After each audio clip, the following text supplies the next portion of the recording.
हम एक certain number of breath के साथ इस दुनिया में आते हैं और वो ब्रेथ अगर हम जल्दी ले लें तो हम जल्दी निकल लेंगे, ब्रेथ अगर हम लेट लें, धीरे धीरे करके लें तो हम थोड़ा लेट निकलेंगे, आसान भाषा में। हाँ, तो हमारी मर्ज़ी है, हमें जल्दी निकलना है, लेट निकलना है। कोई भी बंदा रेगुलर एक्सरसाइज कर रहा है ना, उसको पता चल जाता है अभी एक्सरसाइज करने में मुश्किल हो रही है।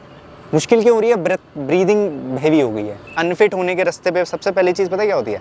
ब्रीदिंग हैवी होने लग जाती है, स्टिफनेस ज़्यादा आने लग जाती है, उसके बाद 2-3 अलग चीज़ें और होती हैं, फिर मसल लॉस शुरू हो जाता है, फैट गेन शुरू हो जाता है। तो फैट गेन मसल लॉस सबसे लास्ट में होता है, पहले फ्लेक्सिबिलिटी जाती है, ब्रीदिंग हैवी होने लग जाती है। कोई बंदा हाई इंटेंस एक्टिविटी कर रहा है ना, कोई भी बंदा क्रिकेट खेल रहा है, कोई स्पोर्ट खेल रहा है, एक्सरसाइज डेली कर रहा है, तो भाई उसको पता चल जाएगा मैं कितने गड्ढे पे हूँ।